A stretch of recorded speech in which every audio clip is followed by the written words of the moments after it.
Hello, everybody, and a very good morning to you. Today is episode number 98. The date is the 9th of September, 2024.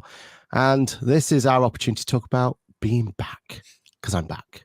I hope you all miss me. I don't want an ego trip or anything, but, the two co-hosts did give me a run for the money. Let's be honest. I am lucky to be invited back. I feel like this is waiting for your P45 to print off Sage payroll. Oh, so Sage payroll, I'll be ages. We'll be fine. Yeah, you'll be fine for a few more weeks. Yeah, they said that. Don't they send that by pigeon carrier still? So we're okay. We're okay. But I do feel like they did such a good job. I feel like this is my interview now. Interview to see can I still make it as a co-host for Ask the Accountant. Johann, how's your week been? And thank you for holding down the fort for the last 2 weeks. It's personally I enjoyed just listening in. But no, how's your week been? Yeah, I've had a good week. I was busy Monday, Tuesday, Wednesday, Thursday, Friday, Saturday, Sunday. I went down to visit my dad and help him out do some documentation of fines from a metal detecting rally he helps out at. So something a bit different out in the countryside, fresh air, slept well. But yeah, it was, what? I really enjoyed those two guest co-hosts. I thought they were fantastic. Brilliant. They did a great job considering it's not what they do at all. I think we all learned something from, the challenges they're facing in Guernsey from that awful view from Tim's office. I mean, how does he cope? How does he cope? Yeah, exactly. You don't have to put up with that in Derby, do you? Not at all. And then learning more about it's slightly better in Ireland, but still challenging. But then in some regards, they're further ahead of it than us with some of the tax returns and stuff. So, yeah, very interesting 2 weeks. Really enjoyed it. But yeah, welcome back. Oh, it's good to be back. We've also got Cheryl here. So good morning, Cheryl. Good morning to Natasha. Good morning to Dave. Thank you for welcoming me back. Good morning to Kirsty. And good morning to Louise. So I do have a bit of feedback from the episode. So I hope you're ready for a bit of criticism. Let me stretch my arms and get comfy on this one. No, honestly, you guys absolutely smashed it. Tim and Clive, brilliant co-host. If only I had a bit of advance notice, I could have brought a few co-hosts in when you were on your holiday. But that's for another day to argue and get into the semantics of that one. I was gutted that I wasn't here for the announcement of Engaging Labs. That was a big announcement, and I think there's going to be a great event up in Liverpool. Have you got? I take it you've got hotels and stuff sorted already. You're all. Everything all starting to no, all right. I've just got the space booked. I'll sleep on the exhibition floor. It'll be fine. Okay. Now you've got plenty of time to get that sort of stuff, but yeah, maybe hotels might be something to look at. It definitely was though. Good to kind of hear that kind of coming to life. You saw the excitement in both your voices. It was good to see. Seems like both of you are definitely coming along as well for it as well. There was a whole talk about zero fanboys. At that point was the point where I was about to type in the chat. Then I realized I wasn't live. I had to jump in, but that was a whole nice little debate to do that we might even bring back with our social media post of the week, but we'll see. Let's have a debate, QBO versus everything else. I thought that was an interesting debate to have, which is the one there. I thought that was good. I must be critical on you though of you telling everyone you're an Apple fanboy. What phone were you rocking this time last year? Yeah, well, we don't talk about that. We all make mistakes. It was a brief period in your time, but it was still a period in your time. You know what I mean? We all have dark days. Speaking of my Irish cousin, there's Clive coming in next time, Aaron. Hello, Clive. Sue's joined us as well. Paul's joined us as well. And Cheryl says apparently 40% of payroll staff are considering changing direction so that the profession is facing a looming skill gap. Yeah, I'm surprised it's as low as 40% at this point in time. The way that the payroll team has been, or the payroll profession has been treated at the moment is terrible. And you've got to think about the changes that are coming through as well. Like we were looking at the other day about how much more involvement payroll is going to have to be. Yeah, it's scary. And my only one negative I have of the whole show is where's our brand new section? Where's social media, the post of the week gone? Have we killed that? Busy talking about I mean, technically we covered it with Tim talking about the negativity. That is true. So, yeah, and with Clive, we were just too busy talking tax and real-time information and open banking and all that good stuff. And the challenge is that QuickBooks maybe need to pick their game up in Ireland a bit. Because otherwise Xero is going to dominate in Ireland because, they've actually got dedicated resources. Yeah, no, I was, very interesting conversation, that one. Interesting to see you threw Clive under the bus, even though he came out of the way and helped you co-host. But it's fine. It's fine. It was Clive's fault that we didn't get that social media post. Yeah, exactly. And Cheryl, exactly. Payroll bookkeeping is good. There is so many changes coming for the payroll. I don't know. And I also don't realistically know how clients are going to accept the price increase that's going to come with it. Let's be honest. It's going to be a tricky one to navigate. Okay. So that was my feedback but ultimately, very well done. A star on your report card for that one. So that's great. So what else we've got to talk about today? So how about I'll talk about the trip to the USA. How was Las Vegas? Las Vegas was good. Definitely not a place you want to spend 10 whole days there. Let's put it that way. You want to probably limit yourself to a few days out and then somewhere else. But it was amazing to be there. My first feedback of it, though, is a shout out to a company called Sally, who however you call them. I did a little social media post for them anyway. But you know yourself, right? You go out there anywhere when you leave the UK. Isn't it a nightmare to still get connected to the internet? Like in this day and age, like I don't know about you, but my EE I'm with, they wanted me to pay, was it £8.50 a day to stay connected? Yep. Which soon mounts up if you think about it. And even that was a restriction of how many text messages, emails, and all that sort of rubbish I was allowed to send, and gigabytes and everything else. So I did some research, had a look and see, and NordVPN, everyone's aware of NordVPN, quite a well-known VPN solution out there. Well, they now have an eSIM provider called Sally, and there's quite a few out there, or Sally, or however you want to call them.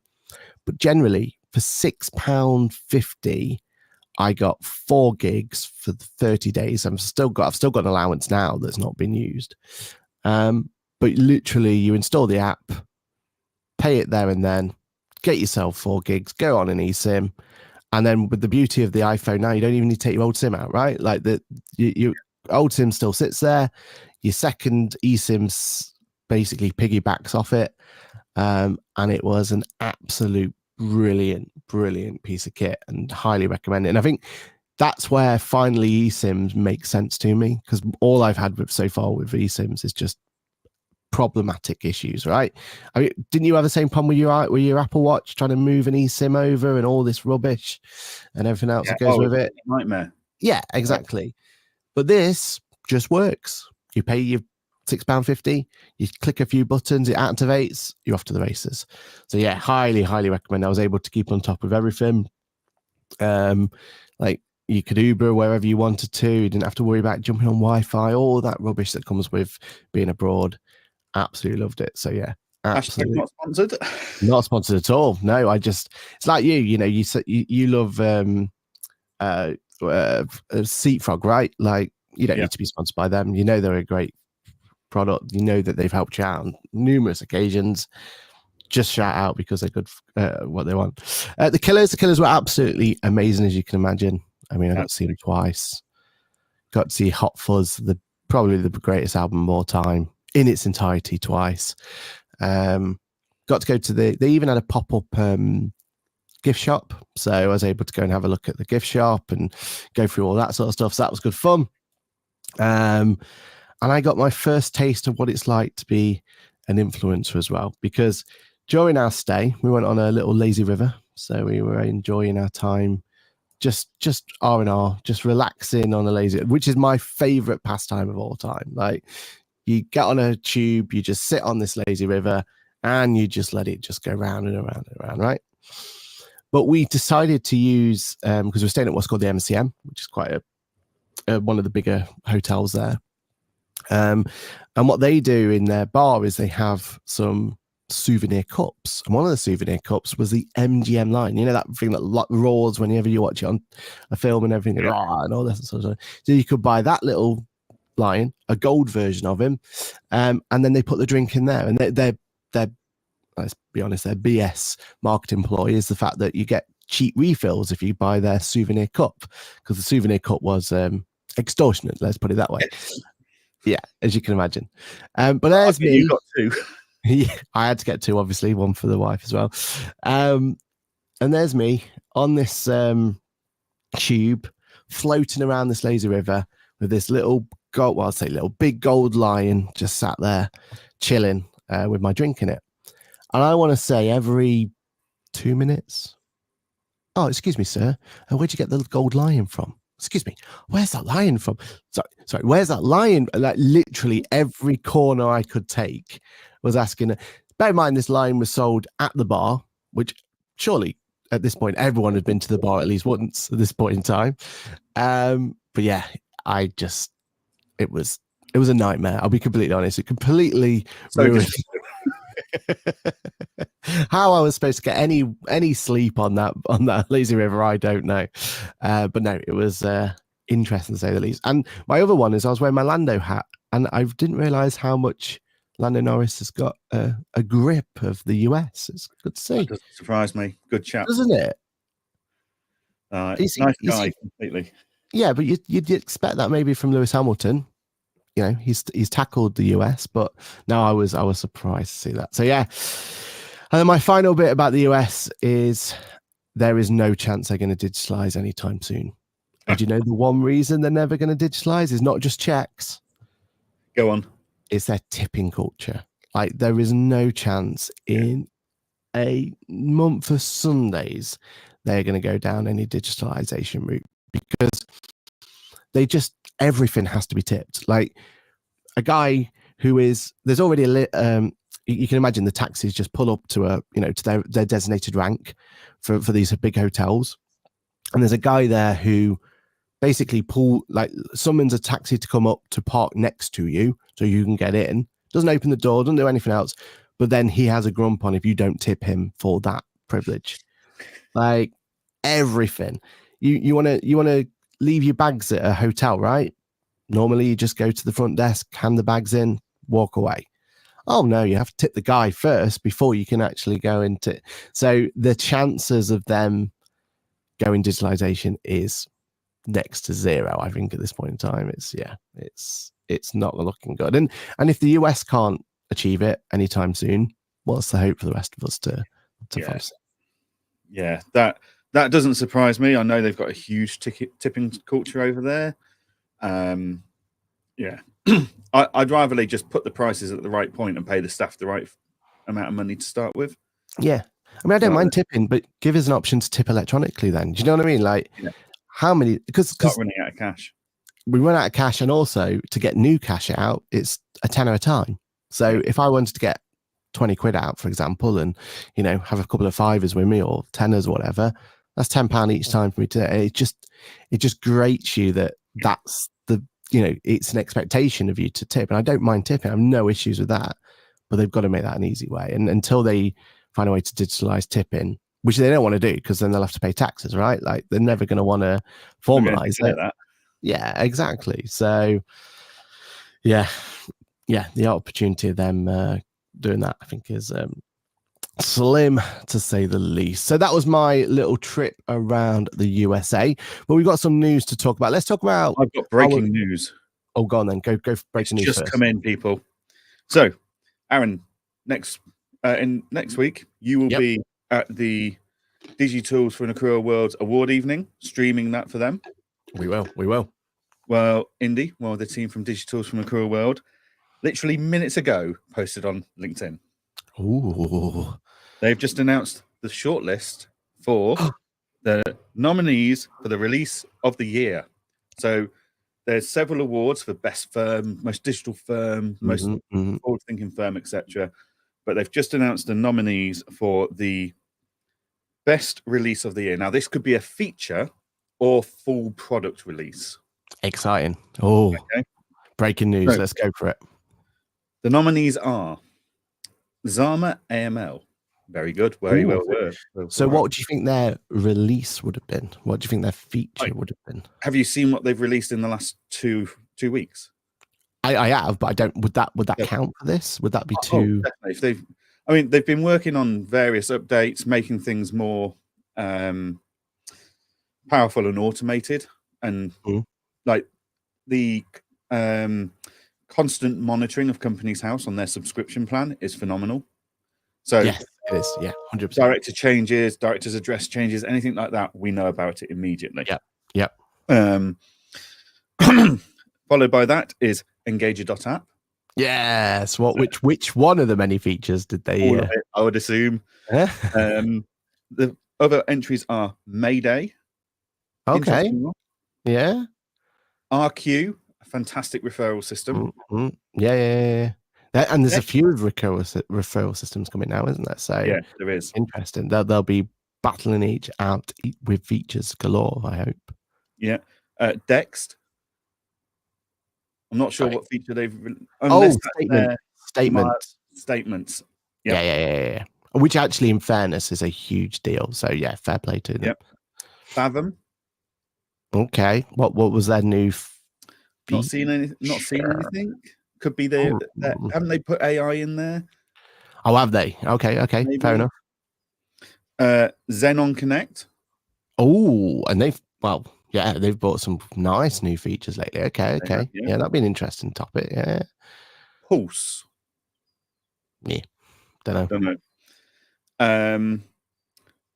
Cone YCS22. Oh, okay. They're going down that route. Yeah. They're bigger in America, I think, and they've been breaking into the UK. And Corpay 1. Oh, well, haven't they just? Yeah, so that's one of our news topics for today, isn't it? So, okay. Because they've just announced a partnership with a free agent, haven't they? So, yep. We'll talk about that. Okay. Okay. That's very interesting. I mean, that is, let's be honest, that's what digital tools in a cruel world, that's what they bring. Digital disruptors, that's what they bring to the table, right? It's all about what the apps are and what's brought there. So that's probably their strongest category in terms of, like, we've never seen that category before. That's a new category and something that they can definitely bring some expertise for. And I think that's a very, very strong lineup.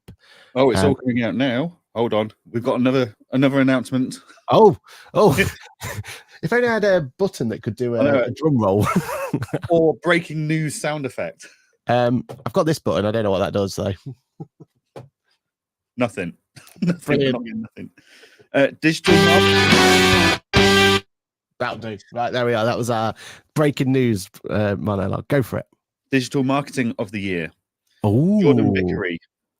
Oh, that's Lizzie Sullivan. Producer Lizzie. Our very own producer Lizzie. She did it. She's been nominated. Shapes. Josh Thomas. Airwallix. Strivex, aka Rachel Harris. Yeah. And Digital Accountancy Show. I am surprised it's Strivex and not Accountancy She. I would say that's her stronger brand. Strivex obviously doing bananas, but we know her more for Accountancy, which is a sub brand of Strivex anyway. So maybe it's just let's bring it all under one roof. But well done, producer Lizzie. That's a huge opportunity. Producer Lizzie up there, fantastic. Yeah. And she's definitely at the event because she's going to be helping the live streaming. So I'm just searching to see if I can get any more announcements. While you do that, let me go through the chat. Rachel says, "Is that a 0 with an X?" It is a 0 with an X, unfortunately. We were spoiled in WDW Florida. Walt Disney World, Florida. Entire place is fully Wi-Fi enabled. I didn't need any roaming option. Most of the time we're absolutely fine as well, but it's when you jump in between, right? But Paul, definitely look into Sally or Sally or whatever it's called, and there's other options out there. worked very, very well. Kept us very much accountable. US is very antiquated. Tipping is so funny. It's obvious in your IRS face black market activity, says Clive. Couldn't agree more. Victoria says, morning chaps, how is the week going? The week is going very well. Thank you for asking, Victoria. Rachel says, Dex, surely not. In fairness to them, that update for statements, I think is a pretty big deal. A lot of the bookkeeping community is very, very happy about that, and rightly so. And what is a referral? It was fed back to them 8 years ago that they needed it. Yeah. We'll keep our opinions. They've done a fantastic job. What is a referral system? Basically, if you want to go and say get an IFA, or you want to push your client to any other service outside your accounting industry, the referral system is about making it really, really easy. You can track commissions, track all that sort of stuff, get expertise in certain fields you may not have in your practice already. Definitely have a look at it. There's some really good players on there. Sam from Swoops moved to one. Steve has just moved from one, from Employment Hero and Hammock. So yeah, definitely. And Dex had the WAP app uploads. They didn't they? Which we've got to remember about, because we keep saying how Aprons stole the march on it. But yeah, Dex has it as well. So, and WhatsApp is the place to go. Any more breaking news over there, Johan? No, not at the moment. It's just those two awards. I did miss Apron off the release of the year. Oh, Apron as well. Well, of course. Well, not only, I mean, that's gonna be a really interesting one. I mean, which one of yours goes through is the first question. Like, which one do you choose? I mean, you know what I mean? But yeah, I think them, Apron, yourself, Dex would be my 3 tips for that one at this point in time. So we'll see how it goes down. All right, you keep an eye on breaking news. Let me talk. Monitoring it closely. Awesome. And let me talk about some news that we do have, though. Xero are actually going to go for US big time. This is a story that we did actually miss out on from after trying to find people to actually tell us what actually happened in was it Nashville? Has I got that right? It was Nashville, wasn't it? Their strategy is they want the US market now. They are ready. They are primed. They are about to take Xero to the next level. And US takes a lot of money, though, isn't it? A lot of money, but that is their strategy. In their back door. I know. They feel like they've got a strong USP. They feel like they've got one. I was listening to the accounting podcast, and it was all about how the Nashville talk was about them going through and taking the US market, which is really interesting, because last time we properly looked at this, last time we talked about it, it was almost like they'd given up, and maybe it's time that they just focused on their markets that they're doing brilliantly in, which is the UK and New Zealand and Australia and places. So interesting that they really want to push. They feel like the US market is theirs for the taking now. And they feel like they've got a product offering ready to go. I'm not so sure. I just feel like US is a completely different kettle of fish. I mean, you guys and Clive were talking about how tricky it is to get the Irish VAT sorted right last week, and the commitment they need to throw people at it and keeping it up to date, and the rest of the world product being up to date for the nuances that the Irish VAT system needs, right? That times by 1 billion, and you've got the US direct tax issues, right? Like they every state has their own differences. Every state has their own way of doing it, and then you've got your federal, and it's just a whole different kettle of fish. And I don't know, can anyone even consider taking on the US market at this point in time? I don't know. I mean, the resources you've got to have to take on the US market, even if, let's ignore the complexity of tax, right? Yep. The fact that there's federal, state, and in some cases county tax laws. Mm-hmm. Yeah, that's like that's the equivalent of us having UK, England, Scotland, Wales, and Ireland, and then Lincolnshire having all their own different nuances, right? That's how complicated. Some would say they should have their own, but you know. But if we ignore all of that, because also the payroll rules and stuff are all different. Everything's different in everywhere. If we ignore all of that, would you go and be taking QuickBooks on in their backyard? I don't know. Like, it's one thing. It's one thing for a small bootstrapped software company to kind of take on some competitors directly in the market, and because they might go under the radar for a while, where they've not been recognized by the bigger competitor, and by the time the bigger competitor realizes they're there, they kind of react to it, but it's too slow, it's too little too late. Let's face it, QuickBooks are fully aware of Xero. And yeah, and it's not even that. Like Sage Intacct, that's bigger in the US than it is in the UK. Exactly. Yeah. Like, you're not just taking on, so you've got to challenge QuickBooks, who has a undeniable control, to the point that the US government keep looking at them for anti-competitiveness. So you've got to take them on if you want the smaller businesses. But we all know that Xero would prefer the larger and the medium businesses, and they've said that in their sessions before. That's our focus. We're not interested in the small ones. We're looking for the bigger ones potentially. Then you're tackling QuickBooks Advanced, which is phenomenally better over in the US and more established, and you're tackling Sage and Sage Intacct.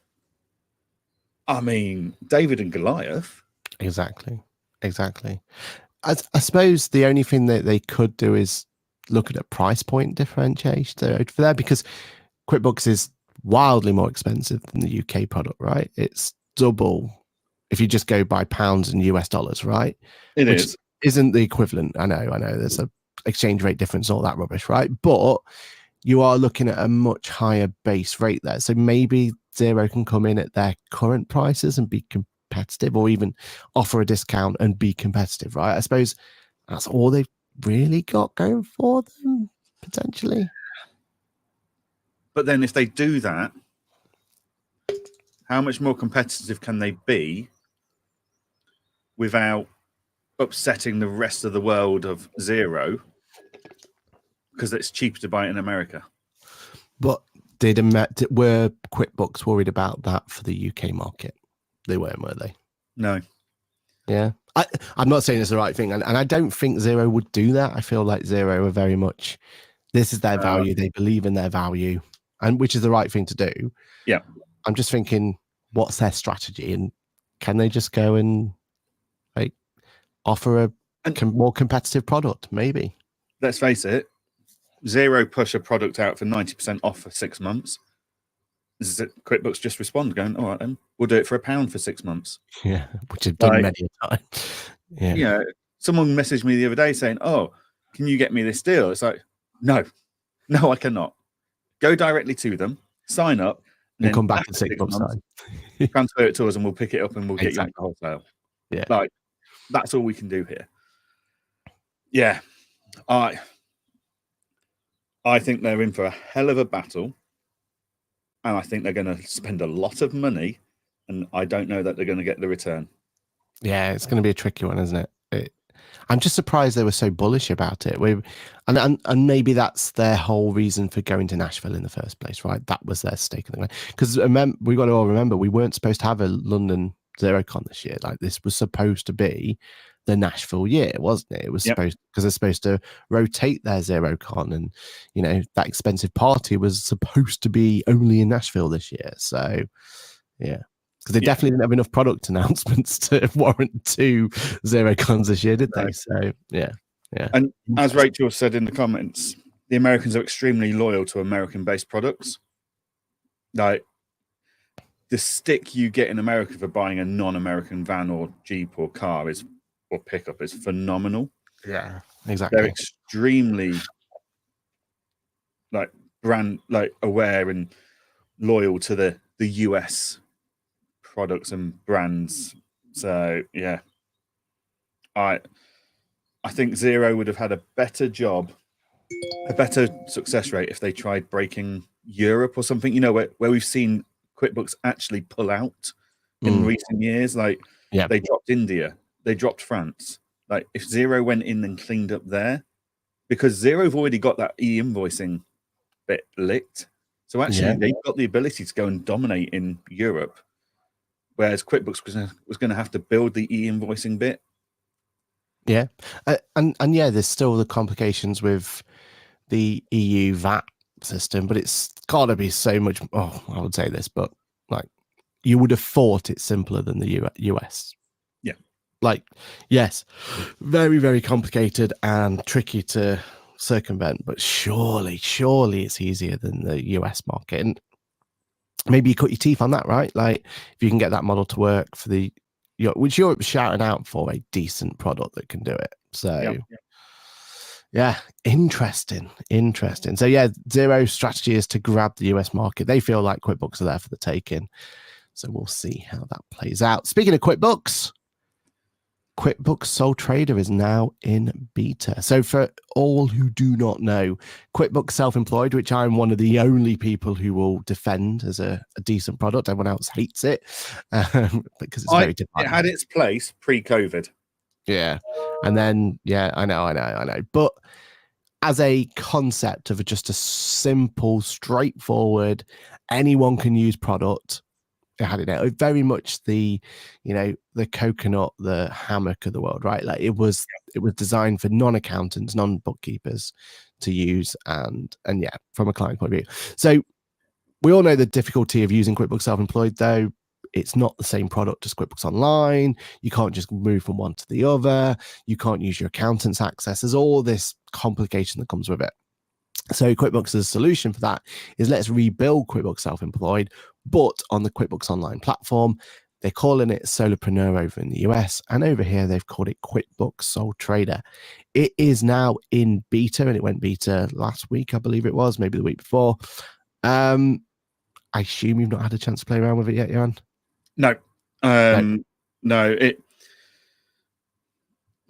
based on QuickBooks' inability to launch a viable product on day one, I've pretty much written off trialing their products on early release. I now wait for them to. Yeah, I wait for someone like you to turn around and say, "Yeah, it's viable." Actually, I'm like, why am I wasting my time doing what you're doing? Yeah, like if they had a better reputation in the last year of releasing products that worked on day one of release, yeah, I'd have looked at it. But in fairness, they have releasing good products straight away from release date has been shaken to its core, unfortunately. Yeah. In fairness, then they have called this a beta, which they should have done for every other release that they've done lately. But the fact that it is called a beta, we can expect there's going to be a few issues and problems. And for the most part, it does work as intended. And we've not seen the accountant side yet, so we're looking forward to seeing that. Some interesting changes that they brought into this one. My strangest one, and again, this is in beta, so hopefully they sort this out, is they've released receipt capture, which is good because in the US they don't have receipt capture, which was strange, right? Why release a product like this without receipt capture? Just didn't make sense. But they've released receipt capture, but all you can do is link it to a transaction that's already in QuickBooks. So if you've just, if you've done a cash receipt, right, you cannot add that as a transaction from receipt capture. You'd have to go and create the bill, create the transaction automatically, manually, should I say, and then link it to it. So, like, I don't know. Like that, and that's exactly my issue, right? Like that seems like absolute common sense and the most basic of market research. Talking to your users would have told you that's not going to work. That's not going to work. Not viable, is it? Surely the accounting council's told them this. Well, the accounting council weren't asked, so then what's the point of the accounting council? Yeah, I mean, even between me and you, right? We will have differences of opinions. You were very vocal of how you wanted work papers to be created and done and everything else, and it cost me a client at the end of the day with the changes that were brought in, right? Like that's the difference of opinion. That we're never going to be able to create a product that's going to be right for every single person. Right? No, but that's surely basic, effective ways of working. You'd have thought, right? I've got this detail. Let me change that into a transaction. Yeah. Why should I have to go? I've got that detail. Let me scribble that down. Now go into QuickBooks and make that transaction so I can. That's Yeah, I don't get it. I can't defend them on it. I just don't understand that logic. And the only other thing that's frustrating me at the moment is it's not feature parity with QuickBooks Self-Employed, which I think is an absolute must. I feel like let's get the basics down. Let's get what QuickBooks Self-Employed was. I don't get people that relaunch a product that can't even match the current functionality of the previous product. Yeah. Because Like, from a client point of view, if we're the ones telling them to move from X to Y, which clearly is for our benefit, not theirs at this point in time, because there isn't enough there to say that this is for the client's benefit. This is for purely us, our selfish reasons, the accountant and bookkeeper. We need to have that feature parity, don't we? For us to save face more than anything else. Yeah.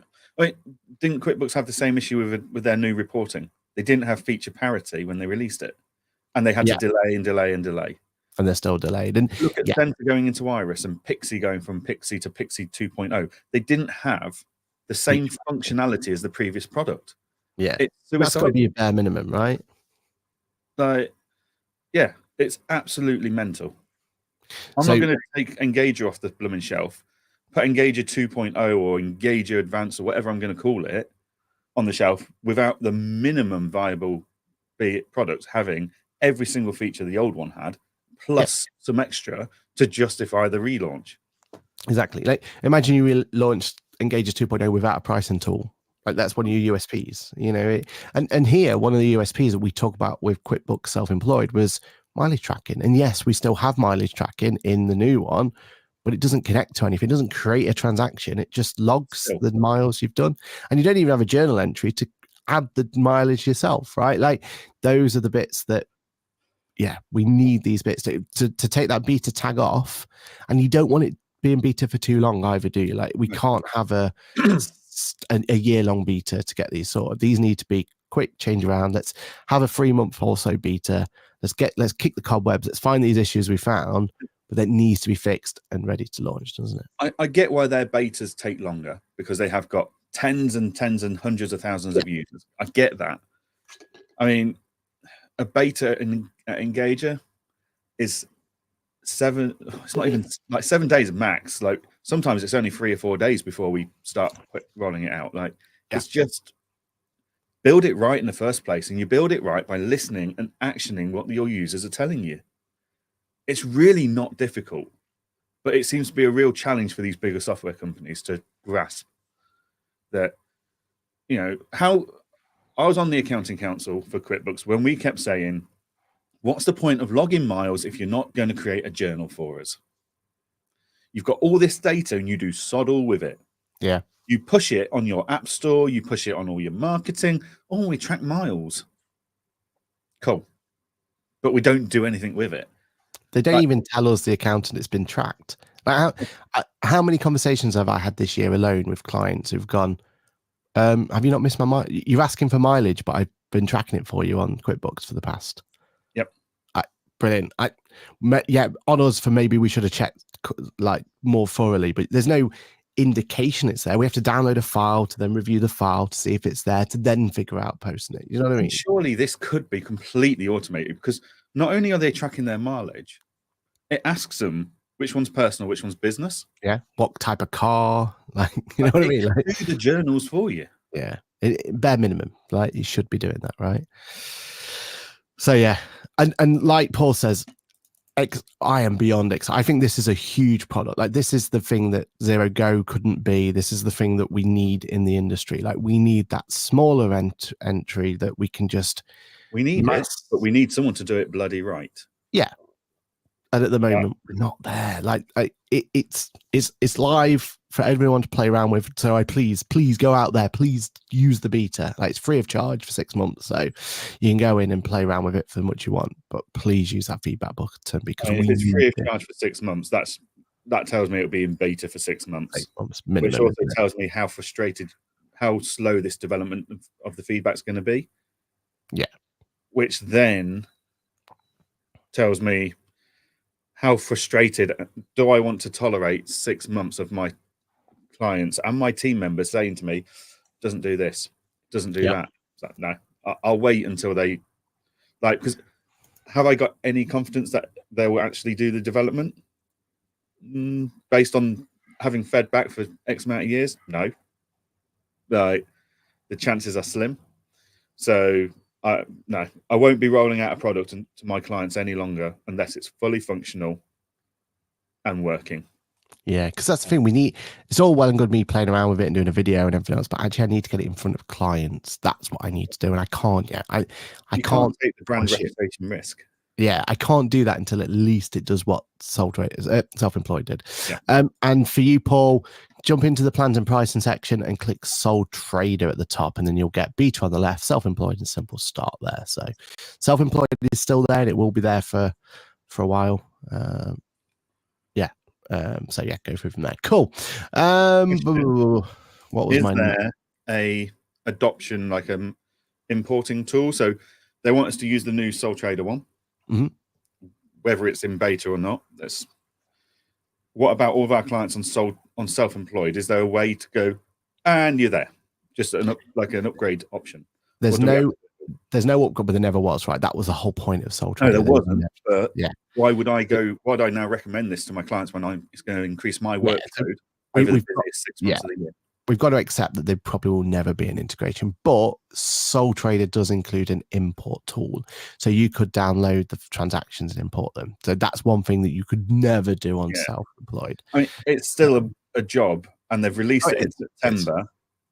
Like, the next 4 months are the busiest 4 months in the accounting and bookkeeping. Yeah. But at least it's here. Like releasing payroll in May, you've missed the boat. Yeah, exactly right. But it'll be there for April 2026, which I believe is what this is for, right? Like, this is and there's nothing wrong with you cutting it off at March and bringing them all over in April, right? Like, because it's a clean way of doing it. So yeah, but yeah. And at least then once they're on Sole Trader, if they then need to upgrade, it is just a click of the button and they're into Simple Start, Essentials, Plus, all that. Yeah. Cool. Do you want to talk about Core Pay 1 and free agents integration? I'd love to, but I've not looked into Core Pay. Oh, fair play. I should have asked you before, and that's fair enough. Okay. All we know is Core Pay 1 is a new integration for free agent. They seem pretty excited about it. They've done a lot of kind of push for it and everything else. An AP solution for them. We will report back when we've had a chance to have a play around with it and have a look. But it's exciting though that they've got another integration coming forward for free agent. They definitely do integrations right, like that. They've tested this to the hilt. They've found a problem, they've found an issue, and they've solved it for it. So fair play to them. It's a payment platform to track and pay invoices. Yeah, ultimately. So it's a go cardless. It's a Stripe. Let's see what happens. Yeah. I'm excited for it because there's always a reason they've chosen Xenon Connect, Engager. Like they choose ones to have a proper partnership with, don't they? So I'd imagine it's a nice. They understand their accountants and bookkeepers' pain points. Yeah, and they will hunt out and go direct to people, going, "Look, we think you've got the solution that's going to solve this problem. Rather than us build it and do a bad job, or take forever building it, we'd like to integrate you with you and have a partnership with you and promote it that way." So definitely. All right, well, we'll talk about it more at a later date when we know more about it. Tom over at Accounting Web had a shout out on his latest accounting bites. He's now actually gone to Vegas himself, hasn't he? He's gone to go and see so if only the times have aligned and I could have said hello to him on the lazy river and gone through from there. So Tom gave a shout out for myself for the CIS update for QuickBooks. So for those who don't know, QuickBooks now give you the option to mass send out CIS one. So we're liking to have that there. Rachel asked the questions, are Apron likely to have a free agent integration? If I'm honest, based on, Johan will know more, or he might not be allowed to tell us, but I would see that as unlikely at this point in time, only because they are, they're very much a case of they're going to find partners to go with. You would have expected to have heard about that sooner, but we'll see. I think it's more down to Apron's development roadmap. That Apron are aware of the importance of linking to free agent from what Apron have said to me. Free agent are very aware of Apron from what they've said to me.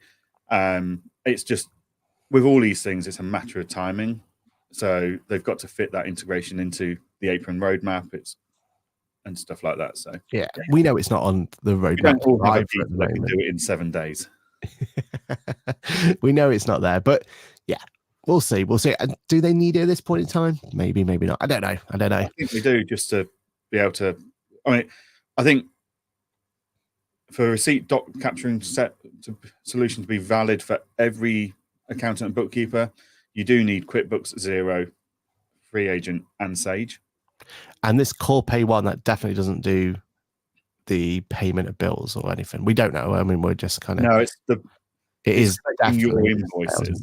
Okay. Yeah, it's the sales invoices, not the bills. Fair play. Cool. All right.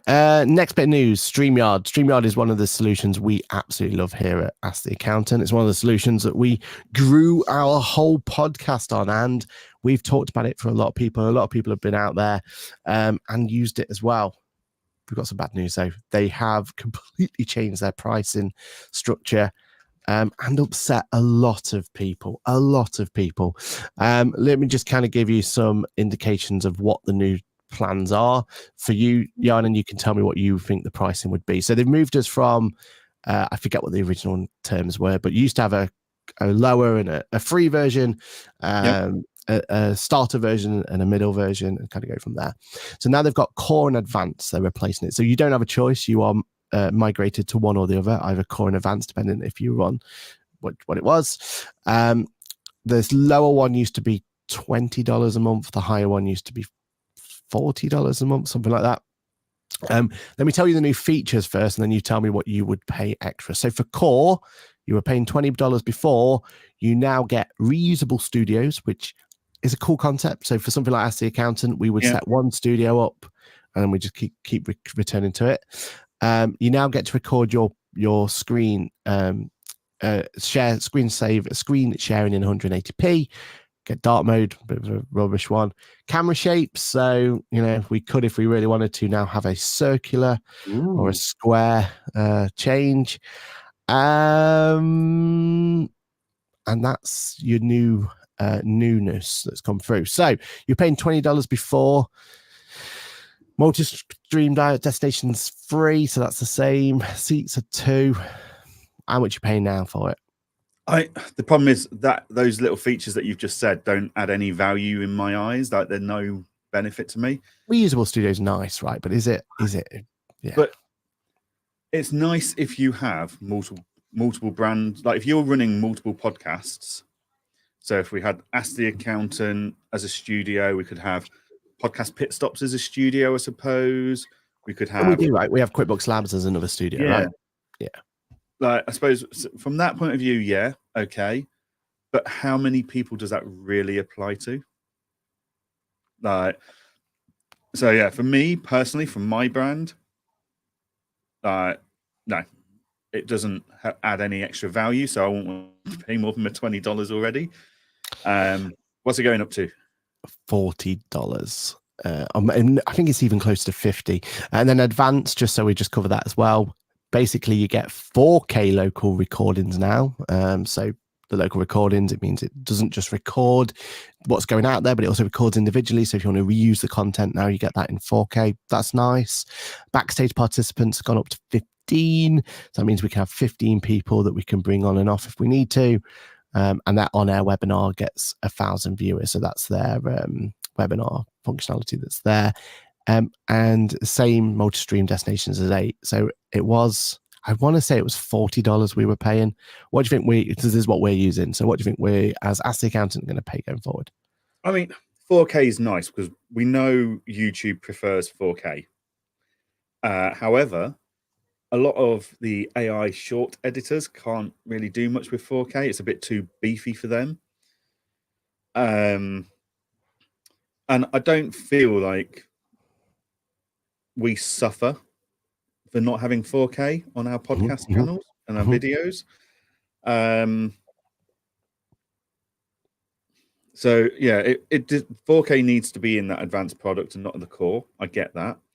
But for $40 a month, I'd want 4K in my core product. Yeah. That's the only thing that really adds value to me. So if it was 50, I'm guessing it's going to be closer to $90 or $100 because that's what they've done with the other one. That's what they've done. They've doubled it. And they have brought new features in. Give them credit. Like we've got a whole studio where we can re-edit and upload. They got a it will automate for the product we're on. We can have it auto do the wordings for us. I can't remember the phrase now, but you know, when you get the words come out, so you know. So it does all the transcription for you. Inscript, that's it. Yeah. Extra cameras.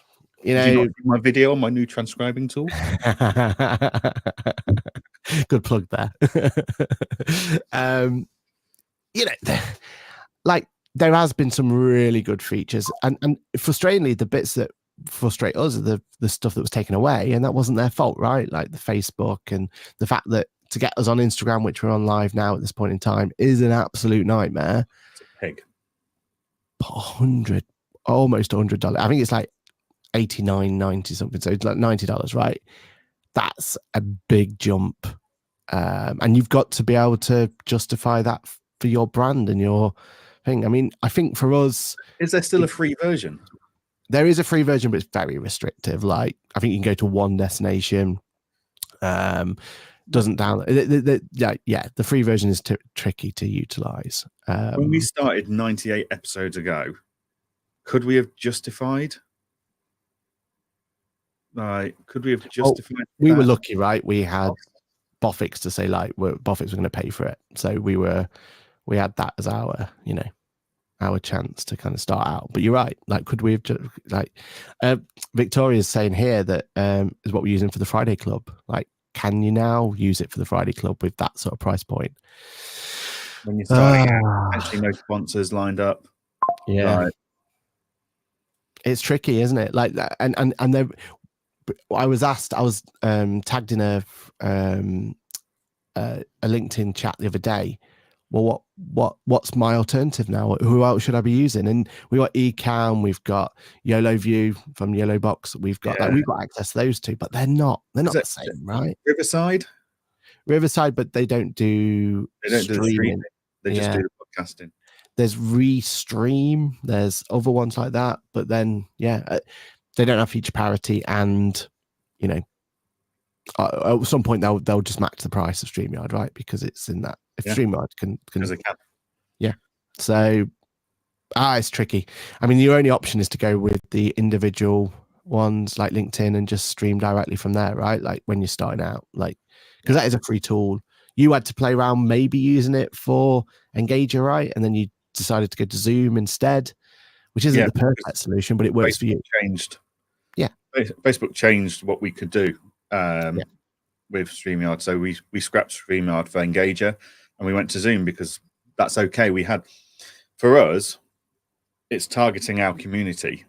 That's in one place. That so we can post about it every week. We can it automatically sends emails out to remind them every week that it's there. That's fine. What you can't do though is then stream that live into all the social media channels that we do. Yeah. And at the time when you were looking at it, I was like, why don't you just use the webinar feature in StreamYard? Because it would have done what you needed it to do, right? Yeah.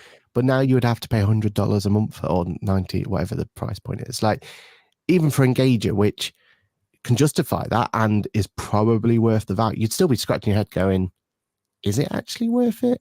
Yeah. Do I get enough out of it? Do you know? And you get way more engagement on there that will justify it, right? Yeah. And like, yes, there's a webinar solution on StreamYard, but it's an unknown name and brand. Like, we send out an email saying join our Zoom webinar. People know what that is. There's a certain confidence in the link, clicking that link, etc. So, it's not the solution. Like, I'd have loved to carry on streaming into the Facebook page. That's Facebook group, sorry, because that is where our community is, and there is a pain point in moving them from that to Zoom. However, we need the content to go onto our help desk, our help center. We need it to go into our YouTube channel. We need it for various things, and just doing it in the Facebook group was never going to allow us to do that. Just doing it in StreamYard wasn't going to allow us to do that. So we had to move to Zoom, and thank goodness we did now, because Yeah. Yeah, exactly. You made the right choice, right? And like StreamYard still needs improvement. Like it still doesn't work the Stream Deck. Like, Yeah. How many times I mean, QuickBooks Labs is an absolute mess at the moment because we're having to move between all these different things, and it's because we're being restricted by StreamYard. So we're paying all this money and still not getting a great experience. So it still needs work, and it's not listening to its users either. Like it's still not giving us the bits that we need. So, I mean, I'd argue that apart from the 4K bit, actually, they should have done shortcuts first. exactly, 100%. That's far bigger priority to, I would say, I would argue every streamer. The ability just to press a button to run the credits, the ability to press a button to run a sequence of slides or something, is far more important than, like the reason the Engager comes across so well is because I've got my YOLO Live Ultra box here, and I just press a button and it runs the 2-minute intro video. Exactly. Yeah. While everyone gets in, and it just looks professional. But yeah, it's. But you're having to use a third-party solution to get that, and we could do that for this, right? But when you're paying $100 a month, you don't want to be using a third party, do you? So,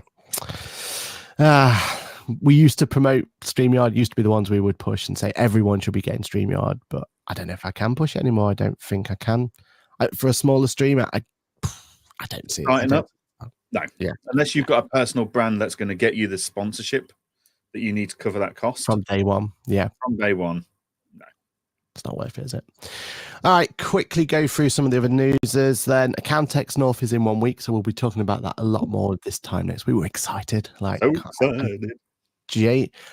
And just for Lucy's comment on Instagram, no, we're still on StreamYard, even though they're charging us ridiculous sum of money. We are still on StreamYard, and we will continue, I would say, until we pull the plug, I think. Because Accountex is in Manchester, I'm going to be able to forecast the weather today and say it'll be raining. Because I've never been to Manchester when it's been dry. Apparently it happens, but I've never been there at that point in time. Yeah, I know. Sue says the Zoom meeting worked so well. And Chris says, I struggle to get QuickBooks Lab notifications and I prefer it live. Same for today. Didn't get a LinkedIn notification of Ask Accountant did on YouTube. That's very strange. I think that's a LinkedIn issue. The QuickBooks Labs one is change their notifications actually quite a lot. So I don't get notified anymore when someone comments or likes or reacts to any of my posts. That's annoying, isn't it? But I wonder, I mean, the QuickBooks Lab one is completely on us because we changed the time and and that's an us problem. So yeah, apologies for that, Kirsty. That's been a reformatting, hasn't it? Where it's pre-recorded and then it's not it still goes live, but it's just that live point is just at random times when we can all get together. But yeah, Accountex North, 1 week to go. Very, very excited for it. Steph says on Instagram, I like Riverside FM for video podcasting. I love Riverside, but we can't go live, and we love that live interaction, right? Like, that's what makes this show. And that's what StreamYard took very, very well in terms of what the feature they stole from Riverside was that upload functionality and bring it from there. Go from there. So we're really excited for Accountex North next week. We'll talk about it more next week because we will be pretty much ready to go. But as soon as we finish this in a week's time, we're off to Manchester ready to rock and roll. So we're looking forward to that. What else? I did have a social media post of the week, but we haven't got time. So we will carry it forward to next week. Easy to do, isn't it? I mean, I was there. I actually have I found 3 posts that I was going to choose between. So yeah, we will talk about it. I mean, one of them was someone actually attacking me on LinkedIn. So we'll save that for next week. Ooh. An ex-host of one of our podcasts attacked me on LinkedIn. So we'll put a pin in it for now, but we've got some drama to talk about this time next week. So we'll talk about that there. Definitely. Quickly then, Jan, we've got a couple of minutes left. Apple event. It's here. Talk me through it. What are you excited about? What you're not excited about? Go. I really want the iPad mini, but it looks like it's going to be delayed by another month. Oh, do you reckon it's I would say it's 6 months, maybe a year. They said it'll be announced today. Now they're saying it's going to be October, November, like with the iPads and stuff. But let's talk about the iPad Mini Pro. What with an M chip? M2. Sold. M2? Yeah. But to be fair, so at the moment I'm rocking my M4. I'm at the moment rocking my iPad Pro M4, 13-inch, with my Apple Pencil Pro. And I love that pencil. And then I've also got my iPad Air 11-inch, the old one, which means that pencil doesn't work on it, so I have to use the old pencil. And you know what? I so much prefer the functionality of the new pencil over the old. That I couldn't tell you the difference, but it's huge. Like the squeeze and but the iPad Mini it puts a shadow on it. The shadow bits, I get that. Yeah. Like the iPad Mini is meant to take the new one, and it's for that reason only that the 11-inch will be scrapped and the iPad Mini will come back as a. I also I was out traveling a lot last week, and like using the 11-inch, even in like laid in bed watching TV and stuff, it's just too big. Yeah. Like the iPad 7 or iPad 6 Mini at the moment, it's just the right size to watch content on. Slightly too small for handwriting for me, but I can live with that because of all the content, the lightness of having it in my bag or even in my pocket. Like that's what I really want. I'm excited by the iPhone 16 Pro and the new button on it, which you can squeeze, you can slide up and down to zoom in and out on your camera and stuff. That's quite cool. And I think we're getting to that point. Well, I've even heard a rumor of 8K video on the iPhone 16. Yeah. Now, the issue with that is file size, but I have got a new toy coming that plugs into the iPhone USB-C, loops around. It's got a built-in SD drive, but it's also got all the USB bits that you can plug off your microphones and stuff on it, so you don't lose that functionality as well. I think Instagram has been hitting us both with the same adverts, to be honest. I spend too much time and money on Kickstarter. That's exactly. Yeah, I know exactly which one you mean. Yeah. Oh, I don't. You know what? I'm going to put it out there. Bold prediction for me, and it's never going to happen. But I think the only way they can take the Pro phone further is they need to figure out some sort of removable, changeable lens system. Like screw it on, screw it off. It will never happen because it's not Apple related. But if they could find a way to attach some sort of lens system to it, I think that's what it needs. Because it just needs that extra bit, right? Like if we could put a professional lens onto it in some capacity, it doesn't have to be a full-blown lens that we have on our cameras, but if there was some sort of lens system, I think that would win it for me. Because all the rumors suggest that actually it's next year for the iPhone. The iPhone Ultra is next year. Yep. And that's the frustration, right? Like last year, by the new battery. So the iPhone 16 Pros are going to get this new metal battery, which means they reckon they can double capacity, but they reckon it's only going to buy us an extra 10% of battery life. I think they need to go back to the drawing board on their maths there, don't they?